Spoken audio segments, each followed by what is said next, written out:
Okey, apa khabar? Assalamualaikum warahmatullahi wabarakatuh. Bertemu kita lagi dalam kelas kali ini. Bertajuk nisbah rangkaian dia majmuk. Okey, apa itu gear majmuk? Dalam kelas yang sebelum ni, kita belajar pasal gear mudah.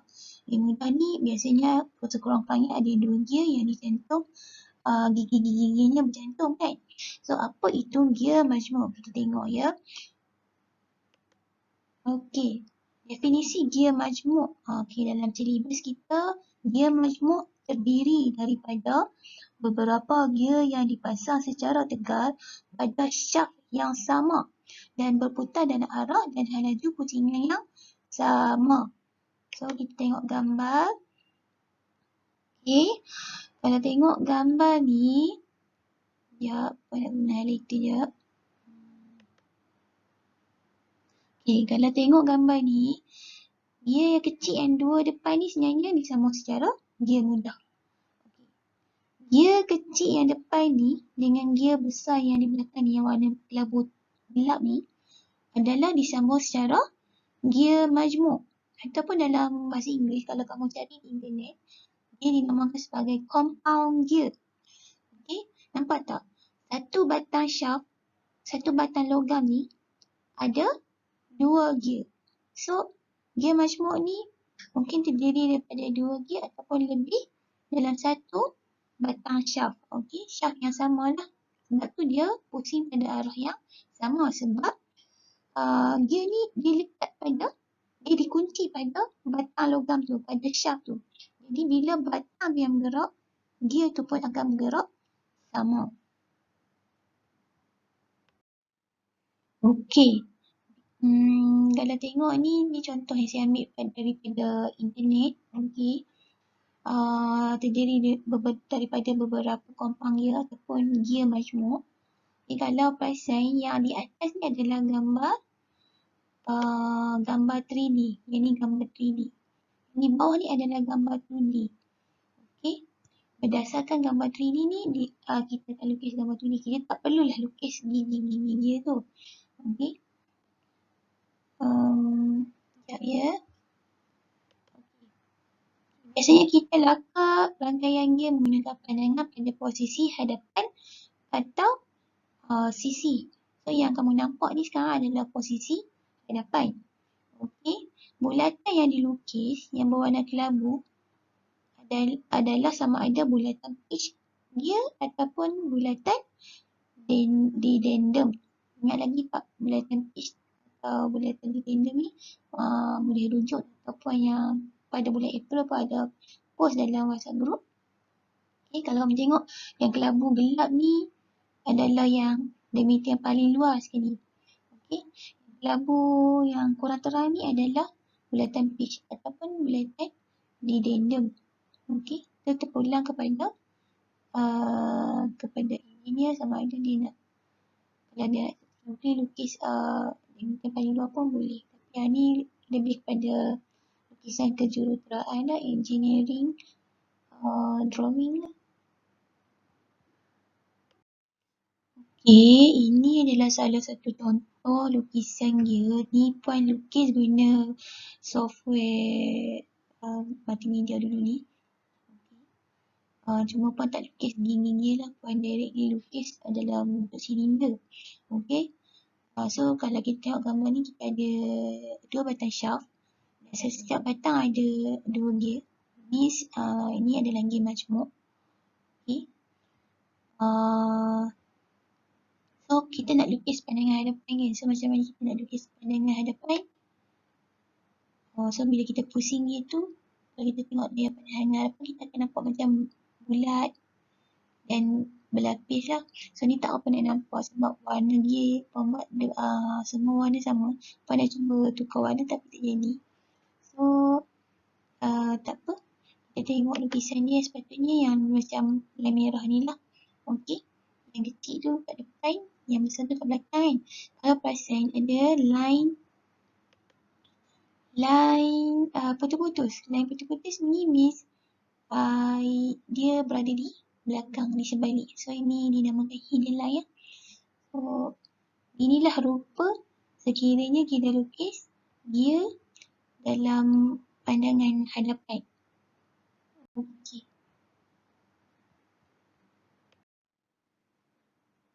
Okey, jom kita tengok pula macam mana pandangan sisi gear. Okey, tadi pandangan hadapan kan, ni pandangan sisi, pandangan tepi Okey, pandangan tepi macam ni.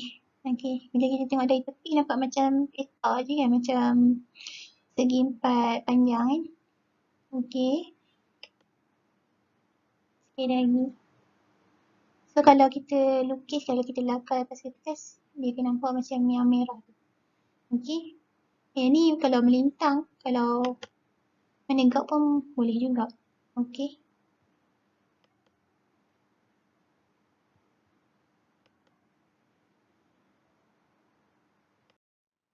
Mari kita lihat gambar rajah gear. Di sini kita ada gear pemacu iaitu gear 1. Gear 1 bersentuhan dengan gear 2. Gear 3 bersentuhan dengan gear 4. Gear 5 bersentuhan dengan gear 6. Di mana 6 adalah yang last sekali, so dia adalah penurut. Kita boleh anggap 2, 3, 4, 5 ni sebagai idler lah. Okay. So, pertanyaan yang pertama adalah gear yang manakah berada dalam keadaan majmuk. Kita kena ingat kembali apa maksud rangkaian gear majmuk. So, rangkaian gear majmuk terdiri daripada beberapa gear yang dipasang secara tegal pada syaft yang sama. So, ada beberapa gear pada syaft yang sama. So, yang pertama kita boleh tengok pada gear 2 dan 3. Gear 2 dan 3 ni adalah majmuk. Perhatikan. Okey. Dia dipasang pada satu syaft yang sama. Satu batang saja. Okey. Kemudian, yang mana lagi? 4 dan 5. Gear 4 dan 5 juga dipasang secara majmuk sebab berkongsi syaft yang sama. Okay, kita nak guna balik gambar rajah yang tadi untuk kita buat satu pembuktian rumus. Okay, kalau diperhatikan di sentuhan A ni, gear 1 bersentuhan dengan gear 2. So, di B, gear 3 dan 4 bersentuhan. So, di C, gear 5 dan 6 bersentuhan. So, daripada sentuhan-sentuhan gear ni, kita nak keluarkan satu rumus nisbah gear. So, kali ini kita akan buat rumus, pernah dengar tak? Persamaan serentak. So, kita boleh tulis macam ni. Nisbah gear di sentuhan A adalah bersamaan juga dengan halaju gear 2 bahagi dengan halaju gear 1. Dan bersamaan juga dengan bilangan gigi gear 1 bahagi dengan bilangan gigi gear 2. Inilah persamaan serentak sebab Bn menggunakan halaju, yang sebelah satu lagi M yang menggunakan bilangan gigi. Kita boleh samakan nisbah halaju dengan nisbah gigi lah. So, kalau kamu perhatikan ada tanda negatif kan pada persamaan ratio nisbah gigi. So, negatif ni ada pun okey, tak ada pun okey. Sebab dia hanya menunjukkan arah. So, kalau kita perhatikan dalam gambar rajah gear pemacu, gear 1 diberikan tanda positif kerana kita anggap dia berputar arah jam tu sebagai positif dan gear 2 lawan jam sebab tu dia negatif. Dan seterusnya lah untuk sentuhan B yang melibatkan gear 3 dan gear 4, kita boleh tulis halaju gear 4 bagi halaju gear 3 sama juga dengan bilangan gigi gear 3 bagi dengan bilangan gigi gear 4. Sentuhan di C, halaju gear 6 bagi halaju gear 5. Sama juga dengan bilangan gigi gear 5 bagi dengan bilangan gigi gear 6. So, bagi menghitung nisbah gear rangkaian gear majmuk, bagi rangkaian gear majmuk. So, kita nak darab semua nisbah gear pada setiap titik sentuhan. So, sentuhan A darab sentuhan B darab sentuhan C. Oleh kerana G2 dan 3 adalah majmuk, maka halaju G2 adalah bersamaan dengan halaju G3. So, kalau kita perhatikan kat gambar rajah ni, 2 dan 3 ni menggunakan syak yang sama. So, dia majmuk. Bila majmuk, halaju dia sama. So, W2 sama juga dengan W3. Halaju G2 sama juga dengan halaju G3. Apa lagi yang sama? G4 dan 5. Maka halaju G4 dan halaju G5 pun sama. Kita bolehlah cancel out bila sama kan? Betul tak? So, halaju G2 boleh cancel out dengan halaju G3. Halaju G4 boleh cancel out dengan halaju G5. Maka tinggallah halaju G6 dan halaju G1 saja. Betul-betul tinggal penurut dan pemacu sahaja. So, dia akan jadi macam ni lah. Halaju G penurut ataupun ni halaju G6 lah. Bahagi dengan halaju G1 dan disamakan dengan hasil darab di sebuah gigi bagi setiap sentuhan. So, secara umumnya kita boleh katakan untuk mencari nisbah G majmuk, kita boleh terus menggunakan halaju G penurut bahagi dengan halaju G pemacu dan disamakan dengan hasil darab bilangan gigi pemacu bahagi dengan hasil darab bilangan gigi G penurut. Okey. Kalau kita tengok sini mungkin tak berapa faham, kita boleh tengok contoh untuk next slide. Okey, kita tengok satu contoh soalan ni. Rajah menunjukkan satu rangkaian G majmuk diberi halaju pusingan sudut untuk G pemacu. Okay, untuk G pemacu ni adalah G1 lah.